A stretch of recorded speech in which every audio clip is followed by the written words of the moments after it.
क्या आप भी कभी किसी देवी देवता से मन्नत मांगते हैं? तो एक बात हमेशा याद रखिए, मन्नत मांगना आसान है, लेकिन उसे भूल जाना भारी पड़ सकता है। ये कहानी भी कुछ ऐसी ही है। राजस्थान के एक छोटे से गांव में हरिदास नाम का एक किसान रहता था। उसकी फसल कई सालों से खराब हो रही थी और घर की हालत बहुत खराब हो चुकी थी। एक दिन निराश होकर वो गांव के किनारे बने पुराने मंदिर में गया और रोते हुए बोला, हे माँ, अगर इस साल मेरी फसल बच गई तो मैं आपकी सेवा में सोने का छत्र चढ़ाऊंगा। कुछ ही दिनों बाद मौसम बदला, समय पर बारिश हुई और उसकी फसल इतनी अच्छी हुई कि हरिदास मालामाल हो गया। घर में खुशियां लौट आई, लेकिन धीरे धीरे वो अपनी मन्नत भूल गया। समय बीतता गया और हरिदास के मन में घमंड आ गया। उसे लगने लगा कि ये सब उसकी मेहनत का फल है, देवी का नहीं। एक रात माँ उसके सपने में आई और बोली, तुमने जो वचन दिया था उसे कब निभाओगे? हरिदास हंसते हुए बोला, ये सब मेरी मेहनत से हुआ है, किसी देवी की कृपा से नहीं। ये सुनकर देवी क्रोधित हो गई और बोली, ठीक है, कल तुम्हें सच का एहसास हो जाएगा। अगली सुबह जब हरिदास अपने खेत में पहुंचा तो उसकी सारी फसल अचानक सूख चुकी थी। हरे भरे खेत बंजर बन गए थे, जैसे किसी ने रातों रात जीवन छीन लिया हो।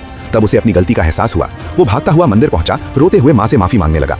उस दिन हरिदास समझ गया कि मन्नत सिर्फ मांगने के लिए नहीं, निभाने के लिए भी होती है, और वचन तोड़ने का परिणाम कभी कभी बहुत भयानक हो सकता है। अगर आपको भी ऐसी ही सच्ची और रहस्यमयी कहानियां पसंद हैं तो बिना लाइक और सब्सक्राइब किए यहां से मत जाइए, क्योंकि आपका एक लाइक और सब्सक्राइब ही इस चैनल की ताकत है।